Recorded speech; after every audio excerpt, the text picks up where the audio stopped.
David Steinberg ha lavorato per 27 anni come artista e produttore nel mondo dell'animazione. Dal 2007 è vicepresidente esecutivo e general manager della Starz Animation di Toronto. So Starz Animation is one of the independent Starz Animation is one of the independent animation studios that's thriving today. And being independent means that we have to forge our own way. We're not part of a major studio system. We don't have the same resources or always set opportunities that the big studios have. And in independent animation, we have to find our own opportunities and be as efficient, as quality-minded, and as smart in the way we approach our productions as we can be. So there's a lot of streamlining that we do, and a lot of trying to incorporate techniques and tools into our system that allow the artists to maximize their time in producing the animation that they do. So the balance between quality on the one side and cost, there's an old joke that everybody wants: faster, better, cheaper, and you can only get two out of those three things. And right now, I think that we have found some ways to try to get all three. Ultimately, quality is always the top objective. And partnering closely with the director of a project or with the creative vision and understanding what the ultimate intent is and understanding the why of everything we do helps us to make sure that we're putting the budget that we have and the time that we have in the right places, and then finding ways to be able to, without compromise, creatively manage the rest of the package. So we sometimes will really plan ahead to deconstruct the story and the storyboards to figure out how much do we have to build of something. Let's not build anything more than we have to. Sometimes at bigger studios, you'll lay out 5 different options of how you could do something and try them out and see which one works best. As an independent studio, you sit with the director and you pick one and you boldly go there, and you have to make some decisions, but that allows you to be much more focused in the time that you spend and ultimately the budget that you spend to be able to get more on the screen and less on the cutting room floor or in just lost man hours.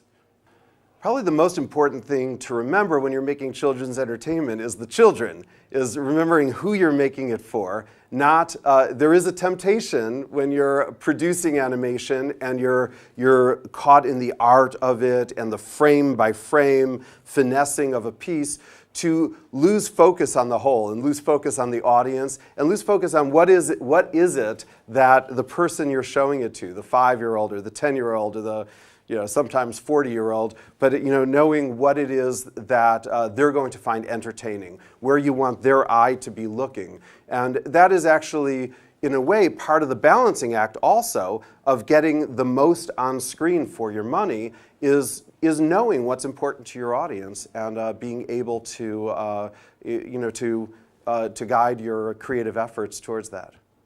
So I love engaging children. I'm a storyteller, which started before even publishing books, and I've published 14 children's books myself right now. And my love of animation really came out of that same love for telling a great story for children. However, I don't believe that animation needs to be associated with children. I think in some ways there's a confusion of the genre, that animation is a children's genre. And the truth is, it's almost like saying live action is action adventure. There's many different genres within live action.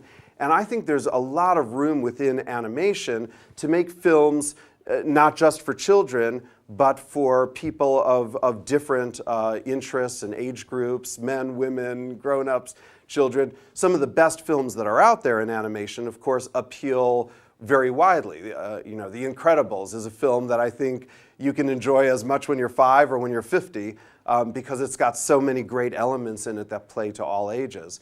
But I also think that a film like Nine, that we produced the animation for at our studio in Toronto, is a great example of a film that was specifically not made for children. That was, it's a post-apocalyptic, dark story that's definitely a little bit frightening for younger children, but it serves an audience out there that's really craving, sort of that graphic novel, sci-fi audience out there that is craving that kind of entertainment. And I wouldn't want to think that animation can't make those kinds of projects as well.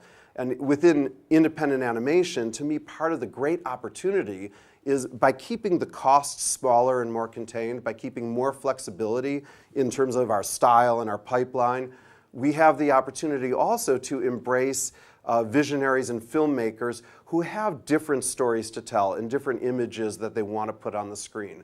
And I think that one of our jobs, I take it as my personal mission and mandate in independent animation, is to find those projects, to seek out those projects that do break the mold a little bit. So as much as I personally love children's entertainment and I love children's animation, I'm also on a mission to find other kinds of stories and other kinds of audiences for animation.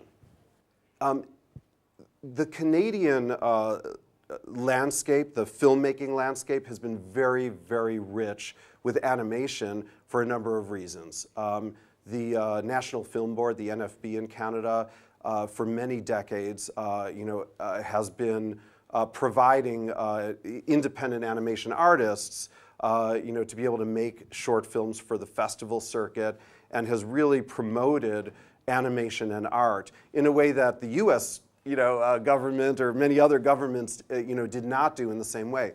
So in a way, for individual artists wanting to tell their own form of experimental animation, that is that has been fertile soil for them.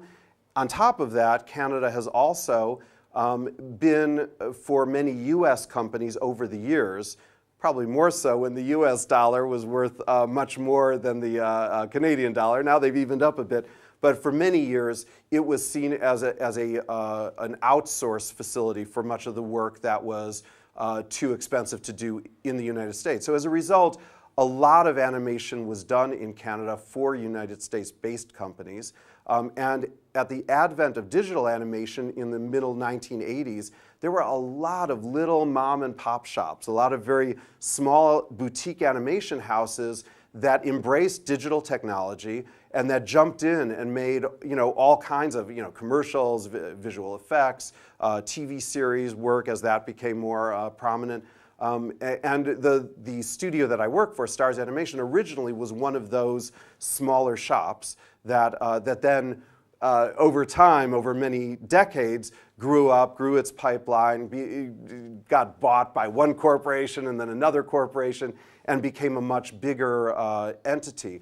But I think that our roots are typical of sort of the Canadian history in digital animation, which goes very deep, and in some ways, while in the United States there's also very deep roots, there's a hub of activity in Canada that, because of this whole NFB-funded filmmaking, animation filmmaking, there's also a lot of technology companies that got into the mix very early on. And some of the major software that's used throughout the world right now, like Maya, which is probably the most predominant backbone of almost every digital animation studio, that's developed from Autodesk in Canada, and we can walk 2 blocks from our studio to go visit the engineers over there if we have an issue.